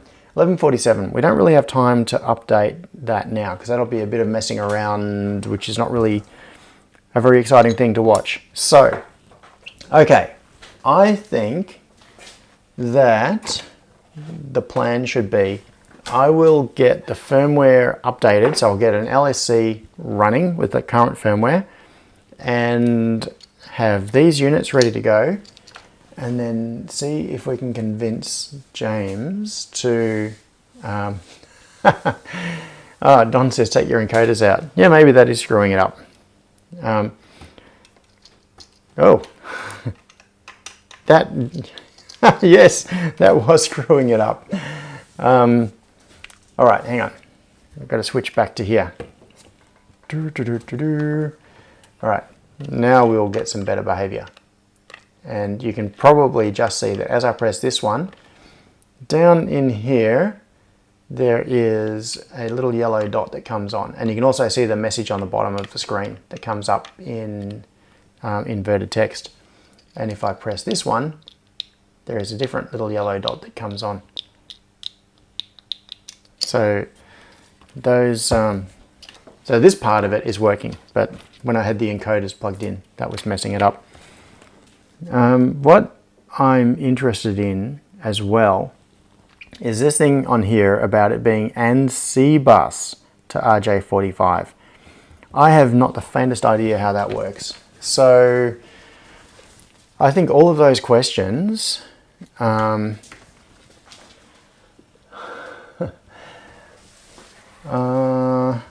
should be answered. Yeah, there is something on the board. There's a 470. There's a big inductor here marked 470, so that'll be what, 470 microhenries or whatever. Let's see what that. Pull that off. Pull that off. Let's see what's going on over here. It's probably there's an SS14, a couple of diodes, an inductor. It looks very much like a voltage regulator. But anyway, I'm not going to get into this in detail now. That is something that we can do in more detail, in great detail. Oh, they can be used with C-bus slave buttons. Ah, that's what you mean, James. Okay. So, yeah, it's not actually talking C-bus as such, but it's using buttons that are designed to plug into C-bus devices. Right. Got it. Okay. Yeah. Now. The encoders use 2 data lines plus a button line. Okay. Thanks, Austin. Oh, my stomach is growling like crazy. Peter says 11:47 and 30 seconds. That was a couple of minutes ago. All right, so before I really do finish off today, 10 minutes is the call. Now, Gerald42 says, was there another package? I do have other things to show. But, oh yes, is there another package? Yes, there is another thing that was in that same package, in that same box. Let's open that up in the small time that is available. Hang on. UT for the feed 32. Oh, I just scroll back. Scott said, I'm going to need an equivalent of the UT61E on-screen display for the Rack 32 when doing streams. Yes. That would be cool. All right, let's just make a little bit of space here. At the moment, the light switch controller is balanced on top of a box, which is a whole other thing. This box itself is interesting. The ESP32 S3 box. It's a little ESP32 touchscreen with voice recognition for... Anyway. I just got that a few days ago. I've turned it on and I haven't done anything else with it. But that was something else that's something else that's really worth talking about on a stream as well, because that is a very interesting little dev board for open source home automation. Okay. So now this I believe is a relay. It is. It even says it, 4-channel relay driver module, and it's DIN rail mountable. Now all of these other things that we've been looking at, I should not be dropping that on the floor. All of these other things we've been looking at are related to the input side of things. So the control surfaces that are used to send our desires to the home automation system, and this is from the output side of it, and this is for controlling relays in a switchboard. And you can see there's some interesting aspects to this design as well. It's cool. Now I'm going to ignore the 90-degree PCB there. I will get back to that because that is interesting. All right, so what do we have here? Overall, the picture with this is that what this can do is plug into the rack 32, same as the light switches, but this can be used as an output driver. So I'm just going to plug it in for the hell of it. So what this does is it goes inside a switchboard or near a switchboard. It's DIN rail mountable. How does that clip on? I don't know.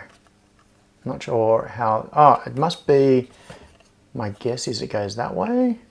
I'm not sure which way is up on this. And there is a switch, which I'm not sure what it does. But okay. So what this does is allow the same device. So this device, I've been using these as light switch inputs, and that's what I've been just demonstrating with this. But because these are I/O controllers, they're also outputs, these can be used for controlling outputs. And this device can then be controlled, and you can have 4 channels that are controlled off this one cable, because there are 4 data lines that are exposed on each of these. So the output side of this is a pluggable terminal block, and that can be used then to control 4 relays. Now there's a, what is that, plus 12. So there's a an unpopulated socket on there. So that'll be, you know, the same as one of these. It's a 3.5 millimeter pluggable screw terminal. There's a 2-way screw terminal that would be populated on there. So you can feed power in directly if you want to, or it can take power over the cable, which is what this one's doing right now. And you can see that there is a green LED there, and if I kind of mask that off from you, you can see that there are other LEDs up here, and there are some buttons. So it's been designed so that the data connections that come from here, the digital signals come in on this connector. They switch these 4 transistors, and these are flyback protection diodes across the outputs, and then the connections from here could go to something like DIN rail mounted relays or something else. So this device is the sort of thing that I could use in my switchboard to control all of my outputs, and I could do that from a rack 32. And it also has these buttons on here. So this is a clever thing. You can see that there is the main PCB, which is sitting flat in the bottom of the enclosure here. And then there is another PCB at right angles to it. And there are data connections passed through on this header. So there is a header here which is folded over. It's lying at 90 degrees. And then there is another header going into this PCB. So that's been plugged in at a 90-degree angle. And then there are big solder pads here. And then those solder pads have been soldered together at a 90-degree angle to provide mechanical stability. So this PCB that is mounted vertically here is physically very stable. It's bonded onto the base PCB through this big fat solder joint, and it's also going through this connector. So what you can do is use, what have I got here? Use a pair of tweezers. So what you can do is press these buttons. Oh, interesting, it sees that as an input. Oh, of course it does. I'm just watching the Rack 32 and I could see, well, the light switch controller, and I could see that each of these, when I press this, is activating it because it's still running the firmware that's treating these as inputs. So when you press this, it turns on the output, is my guess. And you can see the LED there getting brighter. So the LED is on always, and when you press it to turn it on, it gets brighter. So these LEDs could be used as indicators to show the state of each of the outputs. Okie dokie. Now, the switch. What does the switch do? It's probably a power source selection. Peter says 2 minutes.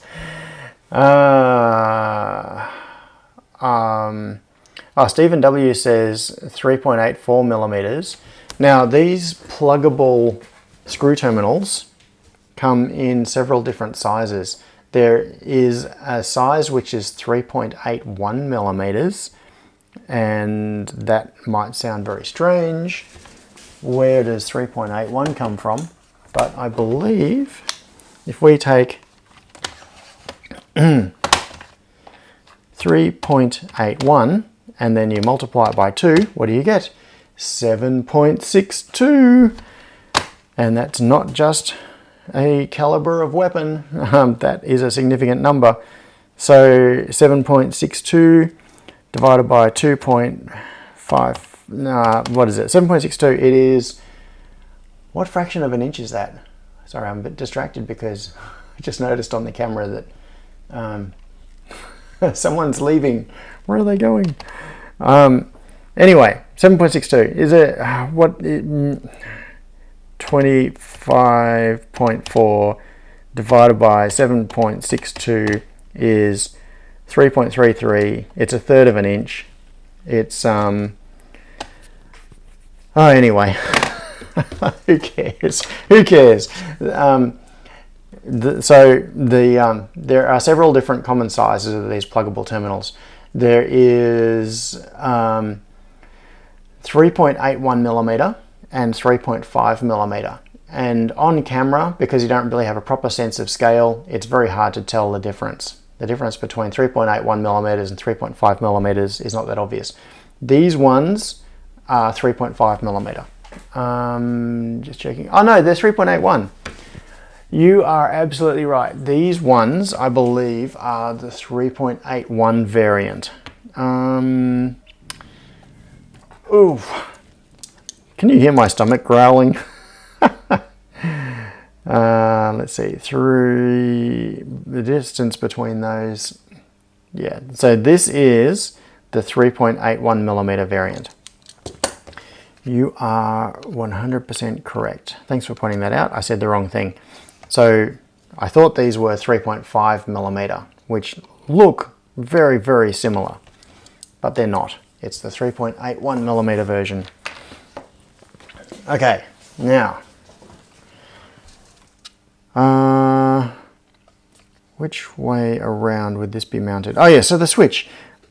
My guess, my totally naive guess, is that, oh, it is. I can actually see by tracing the PCB here. This is a power source selection switch. And looking in here, I close this up again. Turn that around. Looking in here, there is a trace that comes out of the back of this connector and it goes through this diode to this pole of this switch. And there is a connection that comes from this unpopulated screw terminal, comes down here through this diode and into this terminal of the switch. And the output here will be the supply voltage. So I bet if we chuck the multimeter on it, we would discover 12-ish volts coming out of this middle pin. And if I flick that switch, yeah, the lights turn off because it's expecting power from here. So what this allows you to do is select the power source as either coming from the cable here or coming from the screw terminal on the back. And because there is no screw terminal on the back there, it's unpopulated, there would never be a reason to change that switch in this particular one, because you can't ever have the other power source. Now, one thing I'm interested in is, I think it's just being retained by the, Sorry, I went off on a little mental tangent for a second. I started thinking, how is this being retained in the enclosure? I think it is being retained because the screw terminal is clipped through that hole in the back, and the AP8C socket is clipped through this hole in the front. So I have a feeling that this whole PCB would come out. Yes, it does. If I just pop that socket out from the enclosure, it will come free and I can get the whole PCB out. So once again, a nice piece of design. And now you can get a better view of the vertical PCB. It's got the little tacked switches on there and LEDs for each of the inputs. And you can see the pass-through data connections there and the mechanical mount there with those tabs soldered together. So the way I would have designed this is not this elegant. What I would have done is probably put a couple of screw holes in here and brought lugs up on the enclosure with screw holes in the middle, so the board goes in and then you screw it in. But that's not very elegant. This is a more elegant design than what I would have done, because it's using the properties of the sockets on opposite sides. And this only works because there is an overlap on both sides of the PCB. And so if we drop this in and get that connector into that side, and you can see this, if I push it down, will slide down and snap into position. And click, there it goes. And it is really nicely tuned. The position of the spacing on this is really nicely tuned, so that this just clicks into position and there's no slop in it. It's holding it in position with no screws. Just clever design. Very nice. I like this. Now, the reason that this shape is like this, for those who haven't seen it, is that this will fit through a slot in the metal panel that goes over a I'm losing the ability to speak.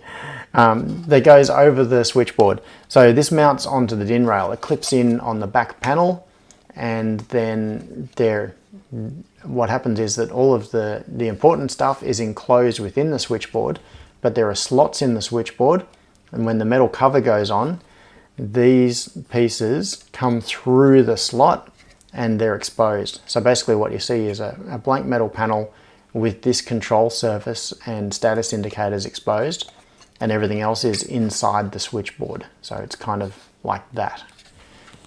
That part that protrudes is the bit that you see.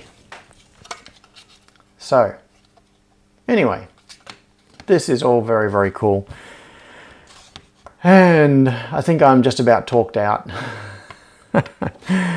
But yeah, going through these in a bit more detail and demonstrating using this as an output controller, not just as an input controller, and driving relays and things from this, I think this is something that we can set up. And also the rotary encoders. These are very cool. I want to set this up and on a future live stream go through all of these things in more detail, because it's cool. Yeah, these clips or wall plates actually look nice. I shouldn't say this, but I'm tempted to look at how much these are and what it would take to put some of these in at my place. I already make my own light switches. Anyway, right. Now, before I go, what have I missed? James says I've got a better version of the housing being printed at the moment. I've got a top that snaps in also. Yeah. Johnny just asked a question I'll get back to in just a second. So, yeah, so there is no top cover on this. Now, if you had multiples of these, And this would be the common scenario. You wouldn't just have one of these. What you would probably do is have a row of them, and they would all butt up together. So essentially, each one becomes the cover for the next one in the row. So you would probably only need a cover for the one that is on the end of the row, perhaps. Anyway, James, I'm very keen to see your further developments on this. So I'm going to go soon, but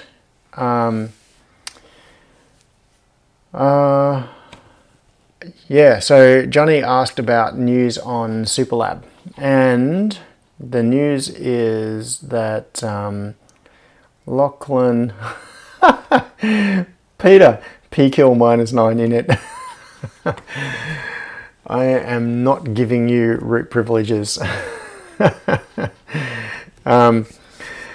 Yes, we're into Taunt Peter time. So, Superlab is where I am going to be moving all of my stuff soon. I'm going to set up, yeah, I could be here for the next 20 minutes just giving the backstory on that. I'm not going to right now. Short version is moving my everything into some factory space nearby, and in order for that to happen, a friend of mine, Lachlan, who owns the factory, is currently using it mostly as sort of storage and general workspace, and he's having to move a whole lot of stuff and compress it towards the back of the factory so that I can then move my stuff in. And I think his expectation when we began the process, which was a couple of months ago now, was that maybe a week or two and, you know, moving some things and it would all be clear and then I could move in. And it turned out to be a rather epic job. So he's still going with all of the clearing and getting, sorry, I'm just going to log in on another computer over here, and getting everything ready is taking him a lot longer than he expected, and I feel bad because he's the return that he's going to get from me for paying rent is probably not going to offset all of the time and labor that he's putting in for clearing the space so that I can move in. Yeah. All right. I am going to go photo with relays. Sorry, I'm just quickly seeing stuff in the chat. All right, looks like there is stuff in Discord to catch up on in relation to James's projects as well, so I need to do that. But yes, it is time, finally time for me to go and get some lunch because I am really, really hungry. I don't know why. I ate a proper breakfast this morning, but I am really, really hungry. So thanks for coming along. I've got lots to talk about. There's the, over my shoulder, you can just see that's the conveyor belt project, which is coming along nicely. I've got stuff to talk about for that and other things I've been working on. Laser cutter I've been doing some work on. I've got lots of things I've been doing over the last few weeks as I've been trying to get myself out of my mental down phase. I have been doing things for the fun of it, including working on that conveyor belt thing and the laser cutter. So yeah, I've actually done a fair bit over the last few weeks. Just not much that I've talked about. So, all right. Take care, have a fantastic weekend, and I will talk to you all really soon. Thanks, bye.